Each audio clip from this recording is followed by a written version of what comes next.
लोकप्रिय मुख्यमंत्री श्री अरविंद केजरीवाल जी को मिलके आया हूं। सबसे पहले परिवार की बातें हुई। मेरी बेटी नियामत जो कि अभी 1 महीने की हुई है, उसका हालचाल पूछा, कैसी है वो। उसके बाद पंजाब के लोगों की, किसानों की फसल क्योंकि इस बार मंडियों में अब आ रही है, तो उन्होंने पूछा कि पैदावार कैसी है इस बार, और जो किसानों का जो डायरेक्ट जो ट्रांसफर है पैसे की, जो सीसीएल की फसल का पैसा, उसमें कोई बाधा तो नहीं आ रही, या कोई चुनाव आचार संहिता की वजह से पंजाब में कोई ऐसी सहूलत जो रोक ली हो। मैंने कहा जी बिल्कुल नहीं है, निरंतर सुविधाएं चल रही हैं, बिजली भी फ्री चल रही है। मंडियों में एक एक दाना जो गेहूं का आएगा वो हम रिकॉर्ड पैदावार करके 130 लाख मीट्रिक टन देश के सेंट्रल पूल में दे रहे हैं, और पैसे भी उसी दिन ट्रांसफर हो रहे हैं। और जो हाड़ी बोलते हैं पंजाबी में इसको, तो ये गेहूं का सीजन जो है वो अभी चरम सीमा पे है।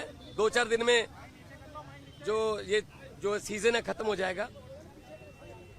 और सबसे बड़ी बात जो आज मैं आपको बतानी चाहता हूं, जो मैं अरविंद केजरीवाल जी को बताई, कि आज ही रिजल्ट आए हैं पंजाब में सरकारी स्कूल के 158 बच्चों ने, 158 सरकारी स्कूलों के 158 बच्चों ने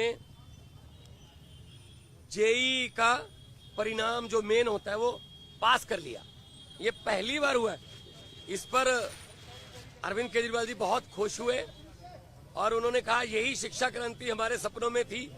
उन्होंने कहा कि मेरी तरफ से सभी सरकारी अध्यापकों को और जो 158 बच्चे जिन्होंने जेईई क्लियर किया, उनके माता पिता को, उनके पेरेंट्स को मेरी तरफ से बधाई देना। तो ये पहली बार हुआ है कि सरकारी स्कूलों के बच्चों ने जेईई का परिणाम क्लियर किया, और ये हमारा सपना सच होने वाली बात है। और उन्होंने दिल्ली के बारे में और देश के बारे में भी पूछा। मैंने कहा जी मैं गुजरात होके आया हूं, भरूच और भावनगर, माइंड ब्लोइंग रिस्पॉन्स है, और लोग, पूरे देश के लोग ये कह रहे हैं कि ये गलत किया अरविंद केजरीवाल के साथ कि उनको पकड़ के अंदर कर दिया। शायद ये सोचते होंगे एक बंदे को अंदर करके हम पार्टी की आवाज बंद कर देंगे, लेकिन आपकी आवाज सर, वो व्यक्तिगत तौर पे तो आपको अंदर कर सकते हैं, लेकिन आपकी सोच को अंदर नहीं कर सकते।